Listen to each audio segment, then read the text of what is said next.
بعض چیزیں ہم خود نہیں دیکھ پاتے، لیکن دیکھنے والے جب ایک اچھے طریقے سے اس کو ڈسکرائب کرتے ہیں تو ہم بالکل اس کو قریب قریب دیکھ لیتے. تو صحابہ کرام نے آپ کا حلیہ مبارک کس طرح بیان کیا، آج ہم اس کو انشاءاللہ پڑھیں گے. اور پھر یہ ہے کہ اس سے یہ بھی پتہ چلتا ہے کہ صحابہ کرام کو نبی صلی اللہ علیہ وسلم سے کتنی محبت تھی اور کس کس اینگل سے انہوں نے دیکھا اور کن کن الفاظ میں اس کو ڈسکرائب کیا. یہ سب دلچسپی کی بات ہے کہ اللہ فضلا کبیرہ، اور یہ بالکل سچ بات اور حقیقت ہے کہ آپ صلی اللہ علیہ وسلم کی آمد ہمارے لیے اللہ کا بہت بڑا فضل، احسان اور اس کی رحمت ہے. رسول اللہ صلی اللہ علیہ وسلم کا حلیہ مبارک صرف مردوں نے نہیں، ایک خاتون نے بھی بہت زبردست طریقے سے بیان کیا تھا، جن کا نام ام معبد ہے. ہجرت کے سفر میں دوسرے دن نبی صلی اللہ علیہ وسلم کا گزر ام معبد کے خیمے سے ہوا تھا. یہ قدید کے اطراف میں مشنل کے پاس ہوا کرتی تھی، جو مکہ سے 130 کلومیٹر کے فاصلے پر. آپ نے پوچھا ہل عندک شیء، کیا تمہارے پاس کچھ ہے؟ تو اس نے میزبانی سے معذرت کی اور بتایا کہ بکریاں دور دراز گئی ہوئی ہیں، یعنی بکریاں دور چرنے کے لیے گئی ہوئی ہیں، لیکن ایک بکری پیچھے ہے جو خیمے کے کونے میں ہے، بہت ہی کمزور مریل سی، جس میں دودھ کا ایک قطرہ بھی نہیں. تو رسول اللہ صلی اللہ علیہ وسلم نے اجازت لے کر اسے دوہا، اور اس بکری نے اتنا دودھ دیا کہ بڑا سا برتن بھر گیا، جسے ایک جماعت بمشکل اٹھا سکتی تھی. آپ صلی اللہ علیہ وسلم نے ام معبد کو بھی پلایا، وہ آسودہ ہو گئی تو اپنے ساتھیوں کو پلایا. پہلے اس خاتون کو پلایا جن کی وہ بکری تھی، وہ بھی آسودہ ہو گئے تو خود پیا. ترتیب ملاحظہ فرمائیے. اور دوبارہ دھو کر برتن بھر دیا اور اسے ام معبد کے پاس چھوڑ کر روانہ ہو گئے. جہاں گئے خیر ہی خیر، برکت ہی برکت. آپ کے جانے کے بعد ام معبد کا شوہر گھر پر آیا. اس نے دودھ دیکھا تو اسے تعجب ہوا. پوچھا کہ یہ کہاں سے آیا؟ تو ام معبد نے پوری بات بتلا دی، اور نبی صلی اللہ علیہ وسلم کا سراپا سر سے پاؤں تک، اور گفتگو اور طور اتوار، یعنی آپ کا جو سٹائل تھا، بہت باریکی سے بیان کیا. اس پر ابو معبد بول اٹھا، یہ تو واللہ صاحب قریش ہے، یہ تو وہی شخص ہے. میرا ارادہ ہے کہ آپ کا ساتھ اختیار کروں، آپ کا صحابی بن جاؤں، اور کوئی راستہ ملا تو ایسا ضرور کروں گا. دیکھا نہیں، صرف حلیہ کے بارے میں سن کر اس کو شوق پیدا ہو گیا. اور وہ صرف حلیہ نہیں تھا، ساتھ شخصیت بھی تھی، ساتھ آپ کا اخلاق اور کردار بھی تھا. ظاہری خوبصورتی اپنی جگہ اٹریکٹ کرتی ہے، لیکن اگر اس کے ساتھ اخلاق کی قوت شامل ہو جائے تو متاثر کیے بغیر نہیں چھوڑتی. تو ام معبد نے کیا کہا تھا؟ پہلے ام معبد کے الفاظ میں حلیہ مبارک، عربی سنتے جائیے اور آخر میں ترجمہ کروں گی، کیونکہ ان الفاظ کی بھی خوبصورتی ہے. کہتی ہے ظاہر الوداعۃ ابلج الوجہ حسن الخلق لم تعبہ فجلۃ ولم تزر بہ سعنۃ وسیم قسیم فی عینیہ دعج وفی اشفارہ وطف وفی صوتہ صحن وفی عنقہ سطع احور اکحل ازج اقرن شدید سواد الشعر اذا صمت عناہ الوقار وان تکلم عناہ البہاء اجمل الناس وابہاہم من بعید واحسنہ واحلاہ من قریب حلو المنطق فصل لا نزر ولا هذر كأن منطقه خرزات نظم يتحدرن ربعة لا تقحمه عين من قصر ولا تشنأه من طول غصن بين غصنين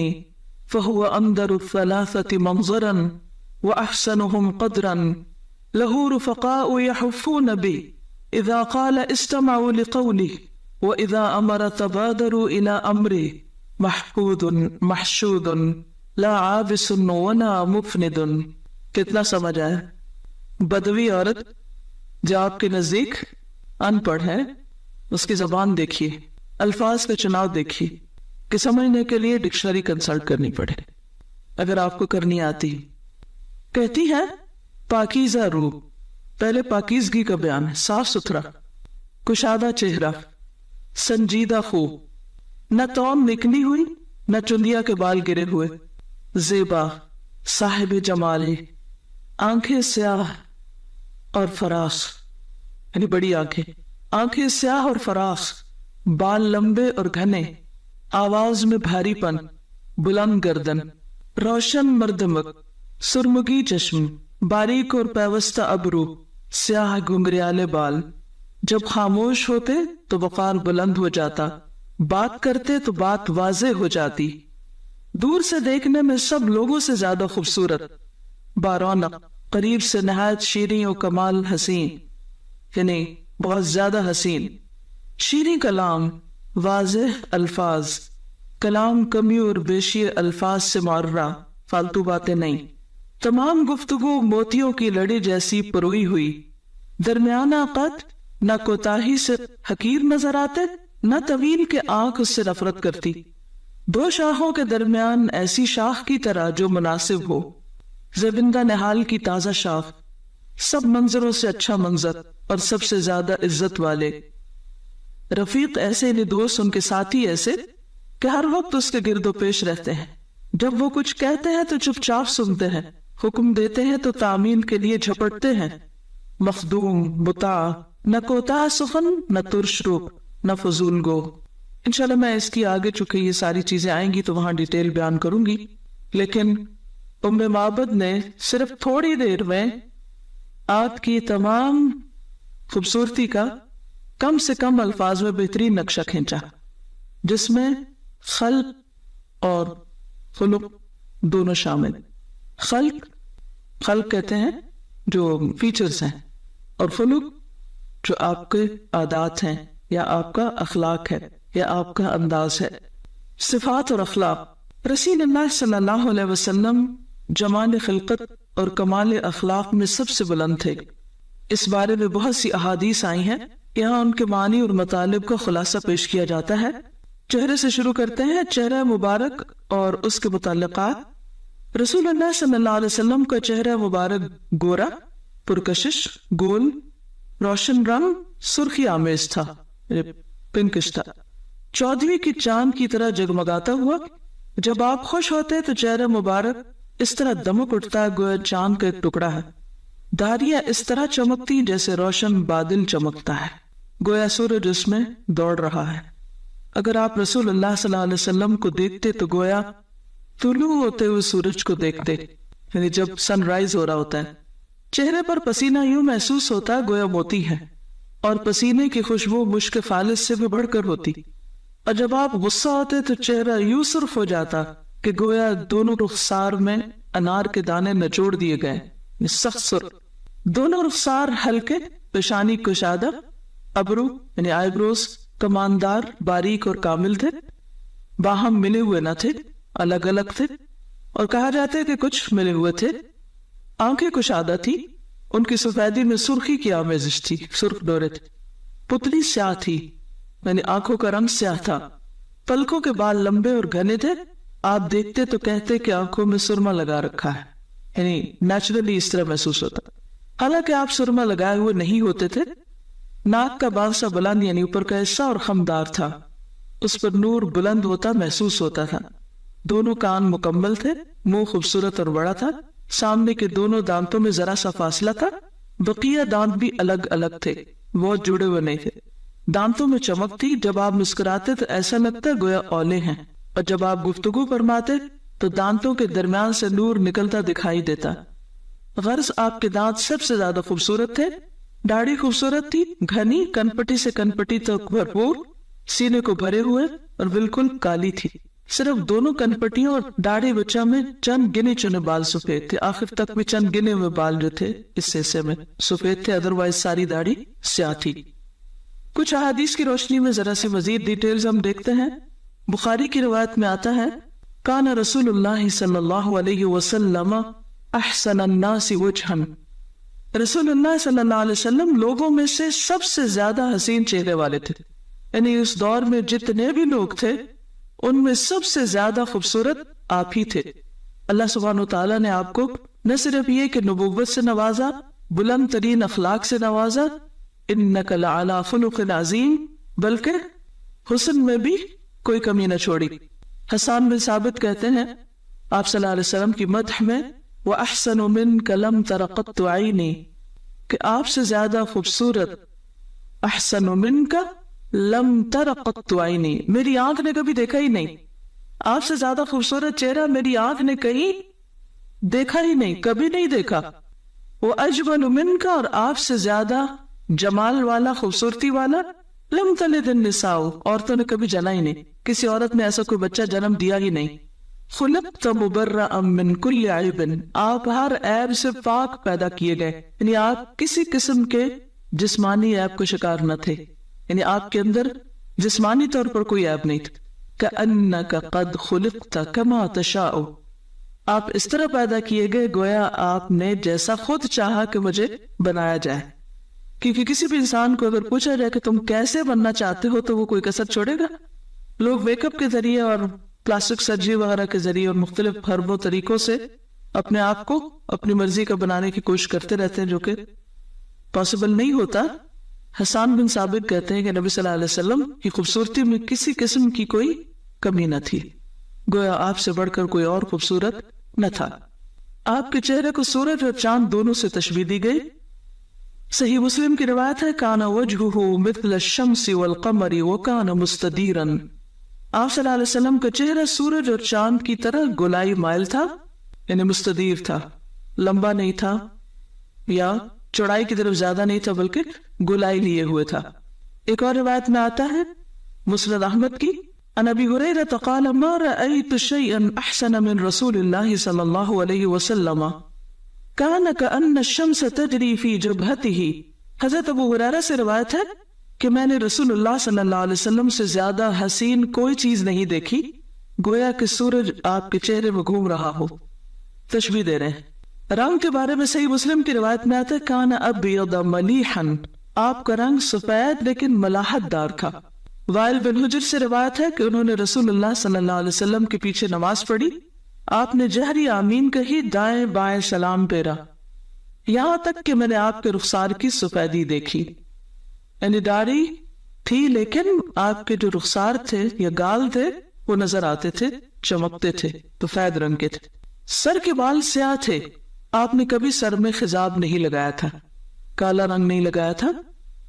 آپ کی چھوٹی داڑھی بچہ جو ہوتا ہے نا، یعنی اس ایریا میں جو کہ ہونٹوں کے نیچے ہوتی ہے، اس میں کچھ سفید بال تھے اور کچھ کن پٹیوں اور کچھ سر میں، لیکن بہت خال خال، کہیں کہیں، یعنی اکٹھے نہیں تھے.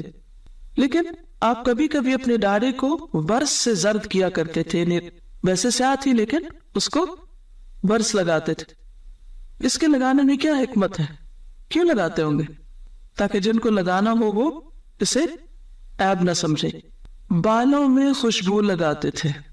عام طور پر یہ خیال ہوتا ہے کہ بال میں خوشبو لگانے سے بال سفید ہو جائیں گے، خراب ہو جائیں گے، لیکن آپ صلی اللہ علیہ وسلم بالوں میں خوشبو لگاتے. عربوں کے ہاں آپ نے ایک خوشبو دیکھی ہوگی جس کو بخور کہتے ہیں. ان کا عموماً رواج یہ ہوتا ہے کہ نہانے کے بعد جب بال گیلے ہوتے ہیں تو خشک کرنے سے پہلے بخور جلا کر اس کا جو دھواں ہوتا ہے اس سے بالوں کو دھونی دیتے ہیں، جس سے بالوں میں مسلسل خوشبو آتی رہتی. یعنی خوشبو لگانے کا ایک طریقہ ہے.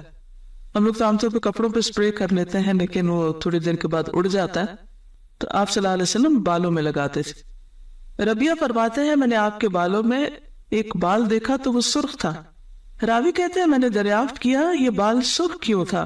کہا گیا کہ خوشبو سے سرخ ہو گئے، یعنی خوشبو کا رنگ تھا جو لگانے سے وہ اس میں سٹریک آ گئی.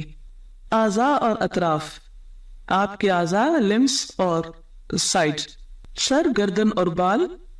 سر متوازن انداز میں بڑا اور گردن نہایت خوبصورت اور لمبی تھی. بال دونوں کانوں کے نصف یا لو تک ہوا کرتے تھے، یعنی یہاں تک، اور کبھی کبھی اس سے نیچے بھی، اور کبھی دونوں کندھوں کو چھوتے بھی تھے، یعنی اس سے بھی لمبے ہوتے تھے. چند بال پیشانی کے بھی سفید تھے مگر اتنے کم کہ سر اور داڑھی ملا کر کل 20 بال بھی سفید نہ تھے. یہ یاد رکھیے کہ 20 بال تک بھی سفید نہ تھے، کیونکہ بعض اوقات لوگ کہتے ہیں ہم نے خواب میں آپ کو دیکھا، اسے کیا دیکھا؟ سفید داڑھی تھی اور سفید رنگ تھا. بھئی یہ حضور صلی اللہ علیہ وسلم نہیں تھے، کیونکہ آخر تک بھی آپ کے 20 سے زیادہ سفید بال نہیں تھے جو مختلف جگہوں پر تھے. سر کے بال ذرا ذرا سے گھنگریالے تھے. آپ ناغے سے سر اور داڑھی میں کنگھی فرماتے اور سر کے درمیان سے مانگ نکالتے، سینٹر سے.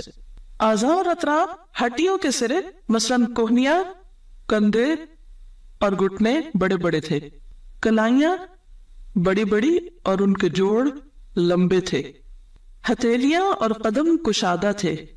تلوا گہرا نہیں تھا. تلوا کیا ہوتا ہے؟ جی، اس میں آرچ زیادہ نہیں تھی. دونوں ہاتھ حریر اور دیباج سے زیادہ نرم، بہت سافٹ، برف سے زیادہ ٹھنڈے، یعنی آپ کے ہاتھ ٹھنڈے رہتے تھے، اور مشک سے زیادہ خوشبودار تھے.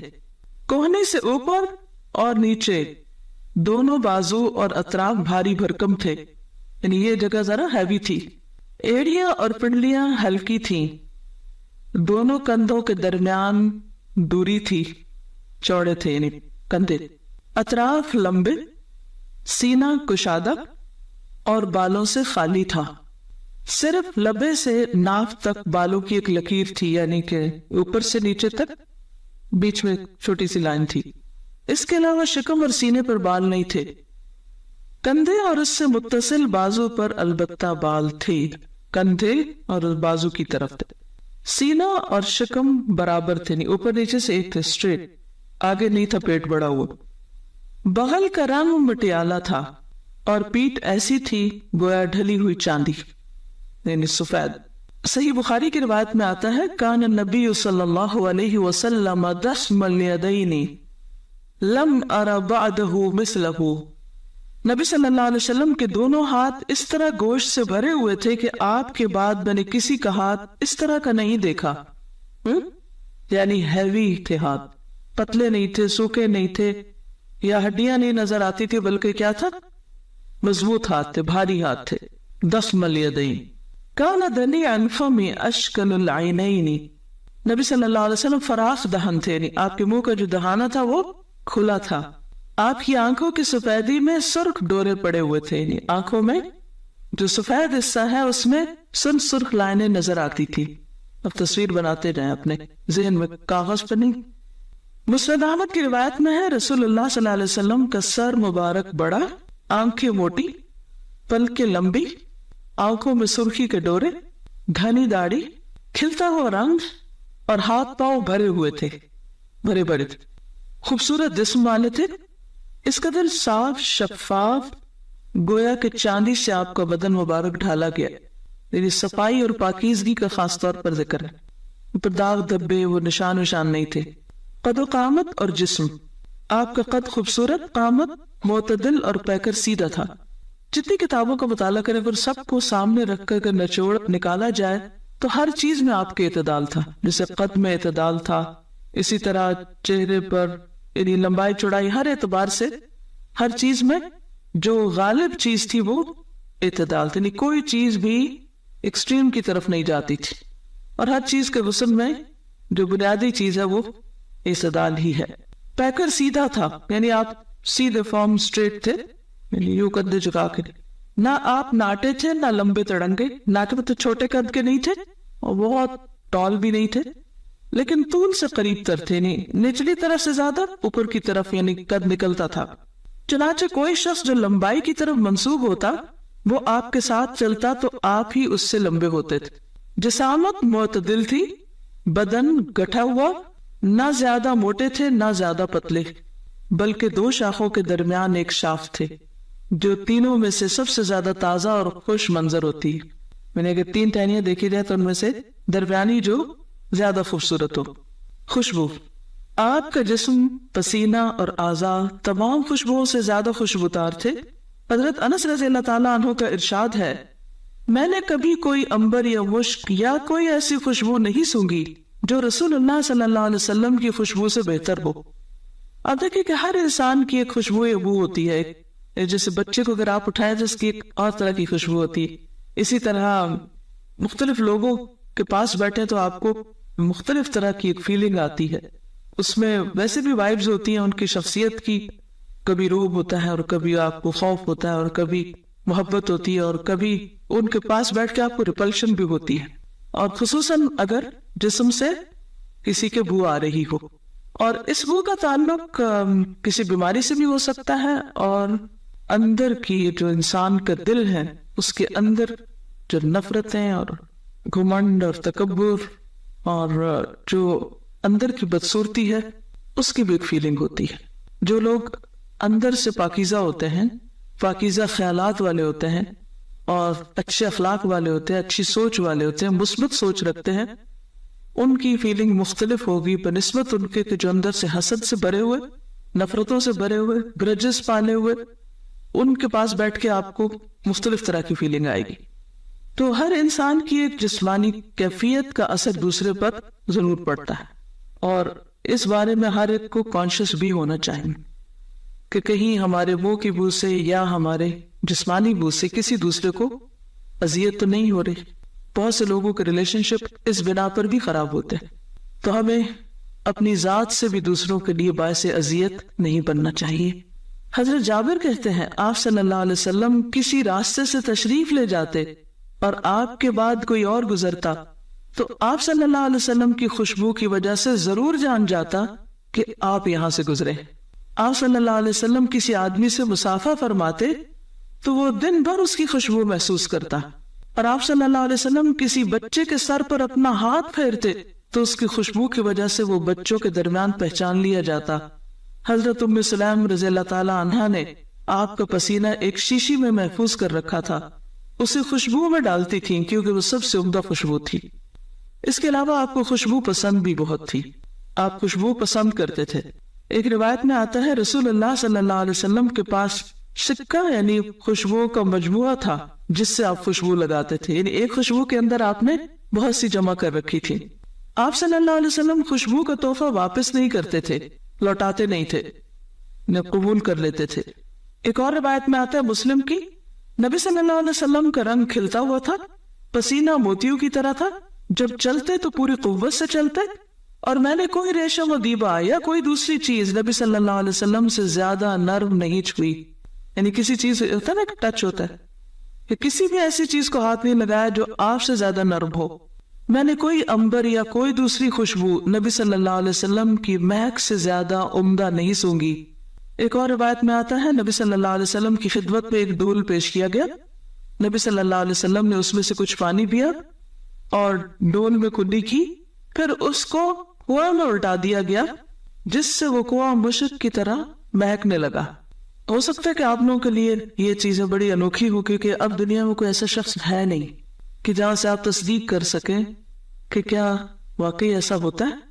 تو یہ سب کچھ بحیثیت نبی، بحیثیت انسان اور بحیثیت ایک مقدس ہستی کے اللہ تعالیٰ نے آپ کو دوسروں کے مقابلے میں وافر مقدار میں دیا، اور یہ آپ کے معجزات میں سے بھی ہو سکتا ہے۔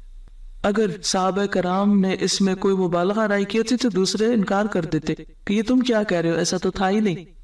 تو یہ ایک نہیں بے شمار ایسی روایات ہیں اور صحیح روایات ہیں جن کا نچوڑ اور خلاصہ آپ کے سامنے رکھا جا رہا ہے۔ نبی صلی اللہ علیہ وسلم جب دھونی لیتے تھے تو عود کی لیتے تھے، جس میں اور کسی چیز کو نہ ملاتے تھے، لیکن کبھی عود میں کافور ملا لیتے تھے۔ حضرت عائشہ کہتی ہے کہ میں رسول اللہ صلی اللہ علیہ وسلم کو احرام باندھنے سے قبل میرے پاس جو عمدہ قسم کی خوشبو ہوتی تھی ان میں سے سب سے اعلیٰ قسم کی خوشبو لگاتی، یہاں تک کہ میں آپ صلی اللہ علیہ وسلم کی داڑھی اور سر مبارک میں اس کی چمک دیکھتی، یعنی اتنی زیادہ وہ لگاتی تھی کہ وہ خوشبو اوپر جیسے تیل کی طرح چمکتی ہوئی نظر آتی تھی۔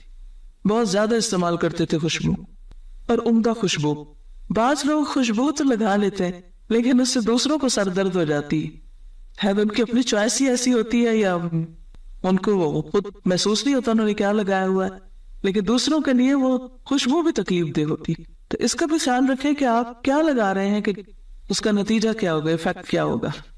رفتار، رسول اللہ صلی اللہ علیہ وسلم بہت تیز رفتار تھے، تیز چلتے تھے۔ بازار میں چلنے والے شخص کی رفتار سے چلتے تھے، درماندہ اور سست نہ تھے۔ کیا نہ تھے؟ درماندہ یعنی تھکے ہارے، ٹائرڈ، ایسے نہیں تھے، اور سست نہ تھے۔ کوئی آپ کا ساتھ نہ پکڑ پاتا، یعنی آپ کے ساتھ جو چلتے تھے وہ تھک جاتے۔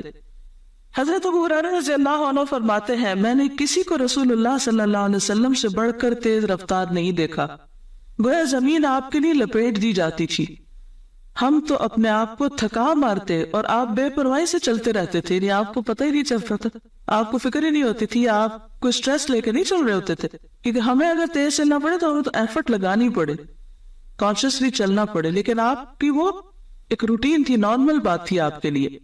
آپ صلی اللہ علیہ وسلم جب قدم رکھتے تو پورا قدم رکھتے، تلوے میں گہرائی نہ تھی، جب مڑتے تو پورے مڑتے، سامنے ہوتے تو مکمل، پیچھے مڑتے تو مکمل، چلتے تو جھٹکے سے اٹھتے اور یوں چلتے گویا ڈھلوان سے اتر رہے ہیں، پھر جھٹکے سے پاؤں اٹھاتے اور نرمی سے چلتے، یعنی پاؤں گھسیٹ گھسیٹ کر نہیں چلتے تھے۔ اس طرح چلنے سے ویسے بھی نقصان ہے، کیونکہ آپ دیکھیے کہ آپ کے پورے مسل جو ہے وہ اس طرح یعنی ایکٹیو نہیں ہوتے یا ان کی ایکسرسائز نہیں ہوتی، کیونکہ آپ نے جب ان کو گھسیٹ لیا تو وہ بھی سست ہو گئے۔ پاؤں اٹھانے میں ایفرٹ لگانی پڑتی ہے، اٹھا کے دیکھیں، گھسیٹ کے اور اٹھا کے دیکھیں، تھوڑا سا ایسے بیٹھے بیٹھے اٹھائیں گا، فرق پڑتا ہے؟ اچھا اب گھسیٹے پاؤں، گھسیٹنے اور اٹھانے میں فرق ہے؟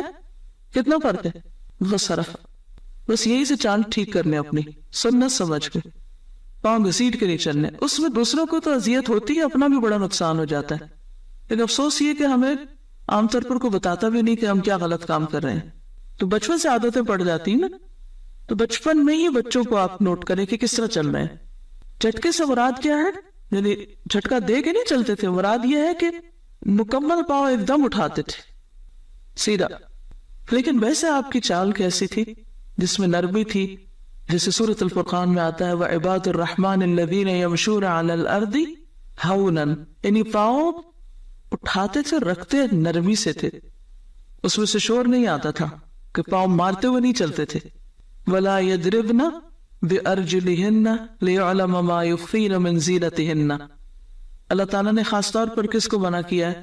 عورتوں کو، کہ زمین پر پاؤں مار کر نہ چلیں تاکہ ان کی خفیہ زینت ظاہر نہ ہو۔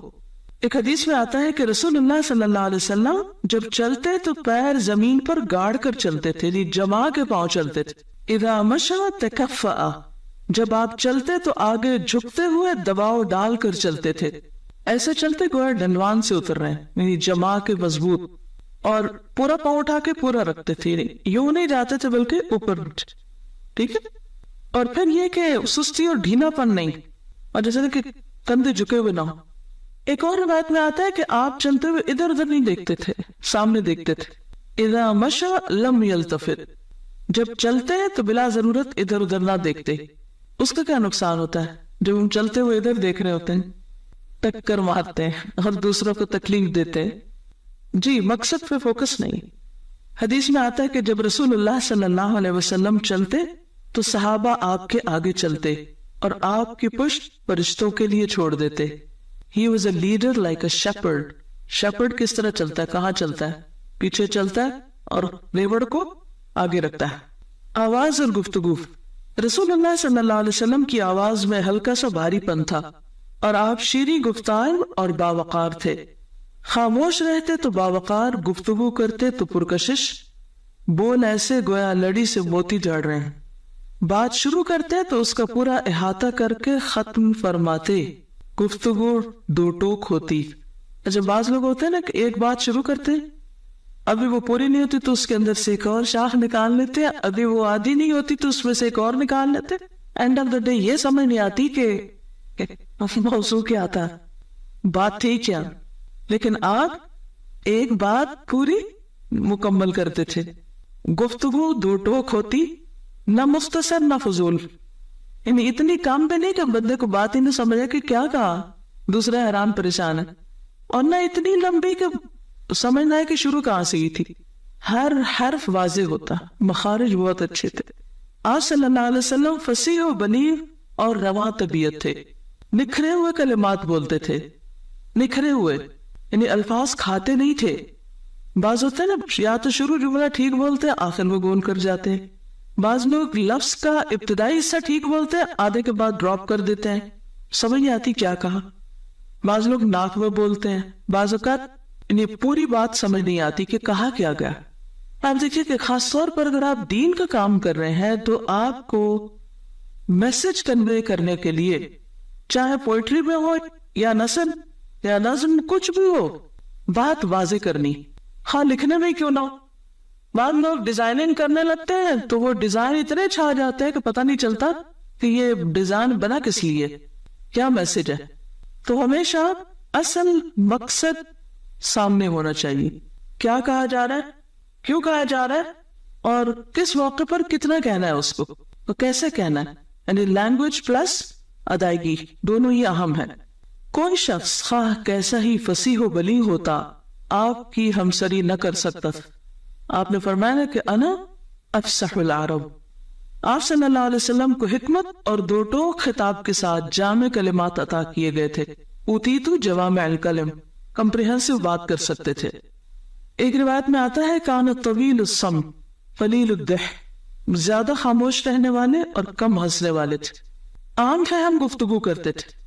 کان کلامہ کلاما فصلا, آپ کا کلام جدا جدا ہوتا کہ ہر سننے والا آپ کی بات کو سمجھ لیتا. گفتگو میں ٹھہراؤ ہوتا, ٹھہر ٹھہر کے بات کرتے. ترتیل اور ترسیل دونوں سے یاد رکھیے, ترتیل اور ترسیل, صحیح پنکچویشن اور صحیح وقفے. آپ کی گفتگو گنی جا سکتی تھی, یعنی اگر آپ کے زبان سے نکلے ہوئے الفاظ کو گننا چاہتا تو گن سکتا تھا. ضروری بات 3 دفعہ دہراتے تھے تکرار کے لیے, لیکن 3 دفعہ سے زیادہ نہیں, یہ بھی یاد رکھیے. ایک اور حدیث میں آتا ہے کان لا یراجع بعد 3, 3 کے بعد نہیں دہراتے تھے. ٹھیک ہے, دوسروں کی سبق راشی کرنے والی بات ہو جاتی. گفتگو کرتے ہوئے آسمان کی طرف نظر اٹھاتے. کچھ لوگ بات کرتے رہتے نیچے ہی دیکھتے رہتے. اس کو وہ شرم و حیا اور غض بصر اور اخلاق اور احترام اور سب کچھ سمجھتے ہیں اور دوسرے کو بیزار کرتے ہیں. احترام اپنی جگہ ہے, لیکن بات انسان کو دوسرے کے لیول پہ کرنی چاہیے. تو اوپر دیکھتے تھے مراد یہ ہے کہ نیچے کی زمین کو دیکھ کے بات کرنے کے بجائے اس کا رخ, یعنی اگر دیکھنا ہی ہوتا تو سامنے کے بعد نیچے نے اوپر, اس سے فرق پڑتا ہے. یعنی جب آپ بات کرتے کرتے ایسے کر لیتے ہیں تو گھبراہٹ ہوتی ہے دوسرے کو, لیکن اگر بات کرتے کرتے آپ تھوڑا اوپر دیکھ لیتے ہیں تو اس سے ایک امیجنیشن یا تخیل میں ہلکا سا جانے کا ایک افیکٹ ملتا ہے جو خوبصورت بنا دیتا ہے گفتگو کو.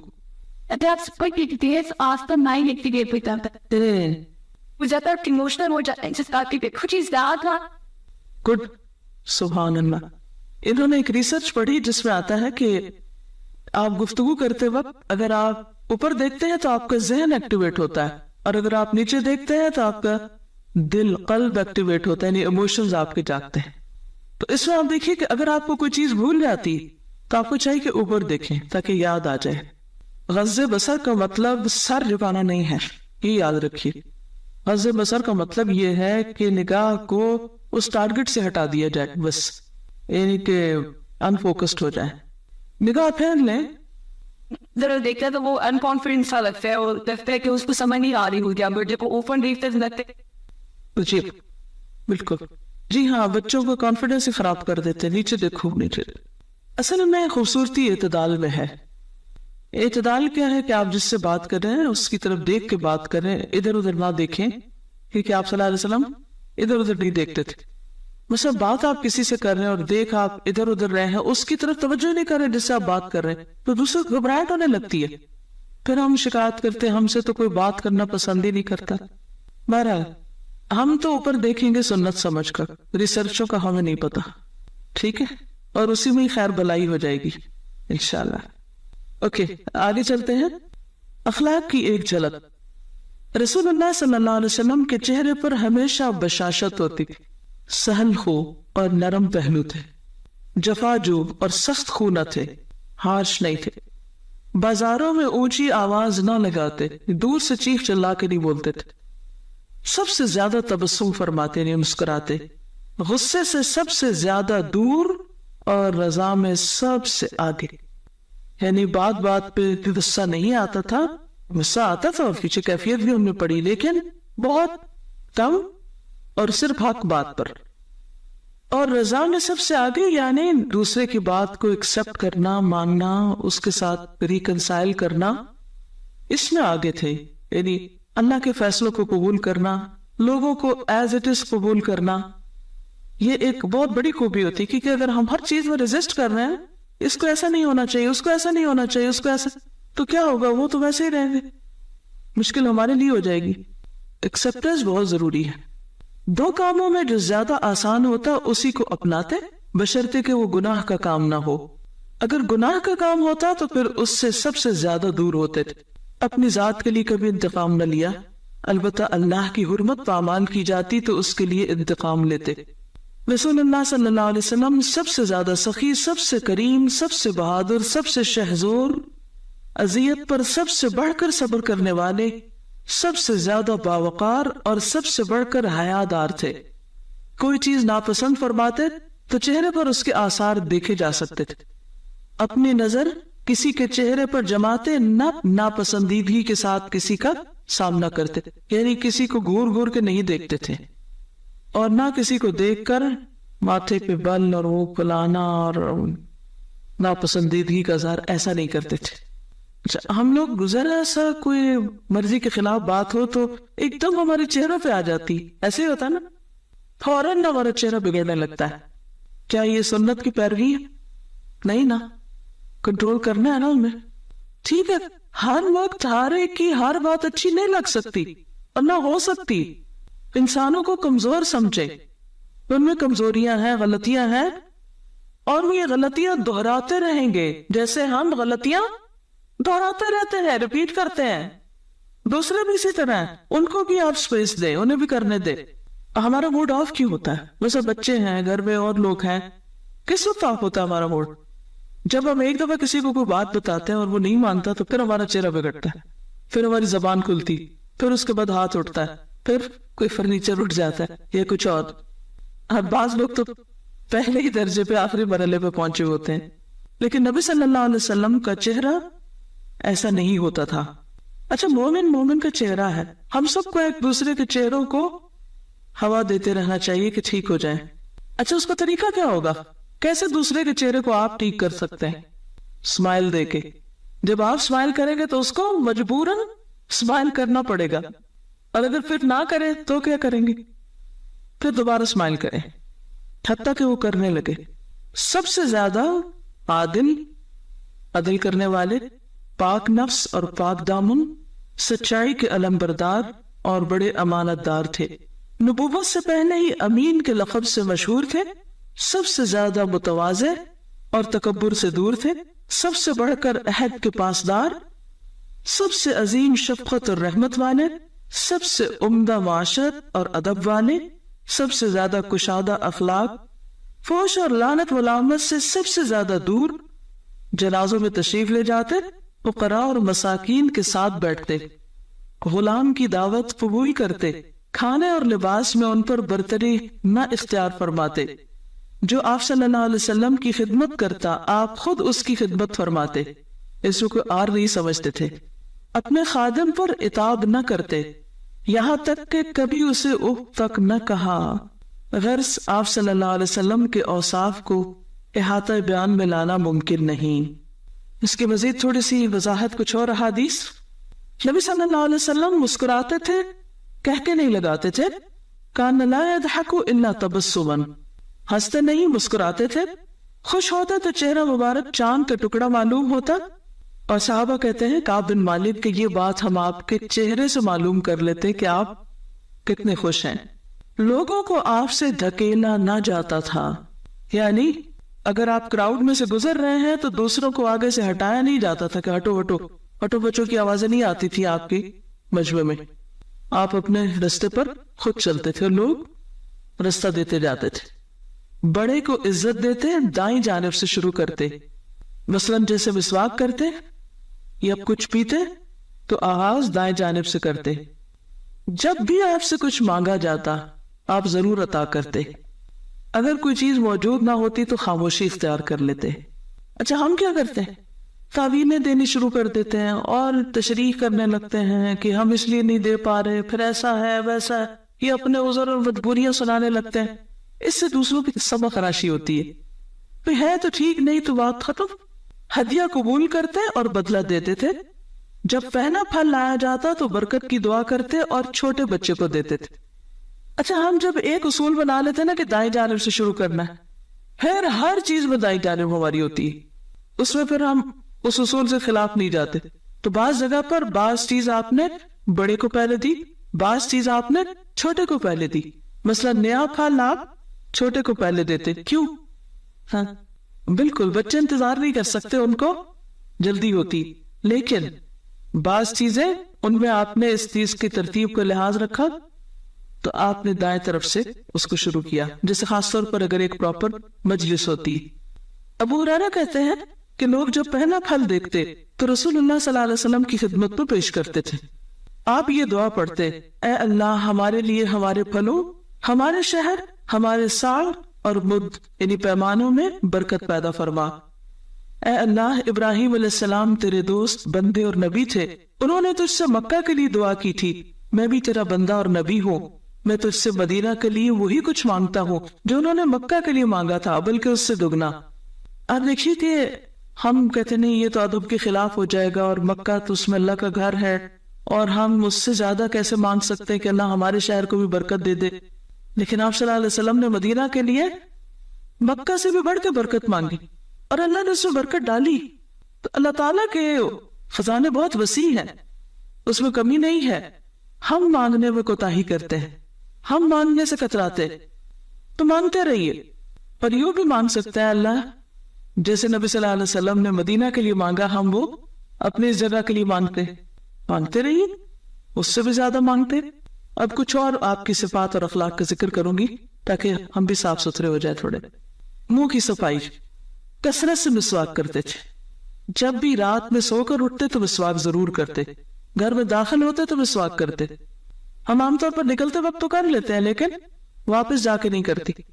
سر پر اکثر تیل لگاتے تھے اور پانی لگا کر اپنی داڑھی میں کنگھی کرتے تھے, یعنی پانی سے بالوں کو اسٹریٹ کر لیتے. حضرت عائشہ کہتی ہے کہ نبی صلی اللہ علیہ وسلم جب جنابت کی حالت میں سونے کا ارادہ کرتے تو پہلے وضو کر لیتے, جیسے نماز کے لیے وضو کرتے ہیں, یعنی اگر غسل نہیں کر سکتے تھے تو وضو پر اکتفا کرتے. نبی صلی اللہ علیہ وسلم کے پاس کپڑے کا ایک ٹکڑا تھا جس سے وضو کے بعد اعضاء خشک کرتے تھے. بعض جگہوں پر خشک نہ کرنے کی بات بھی آتی اور بعض جگہ خشک کرنے کی بات بھی آتی. فرق کس چیز کا ہے؟ مثلا گرمیوں میں اگر آپ خشک نہیں کرتے تو اچھا لگتا ہے ٹھنڈا ٹھنڈا, لیکن سردیوں میں اگر آپ خشک نہیں کرتے تو آپ بیمار ہو سکتے ہیں. اور ایسا نہیں کہ مدینہ میں سردی نہیں ہے, مدینہ میں بھی سردی پڑتی ہے ٹھیک ٹھاک, تو اس لیے آپ خشک کیا کرتے تھے. اصل میں کم علمی جو ہوتی ہے نا وہ خطرناک ہوتی ہے. ہم ایک حدیث پڑھ لیتے پھر اس پر اتنی سختی سے پابندی کرتے ہیں کہ دوسرے سارے پہلو بھول جاتے ہیں, اور وہ جو دین کی خوبصورتی ہے فلیکسیبلٹی اس کو بھول جاتے ہیں.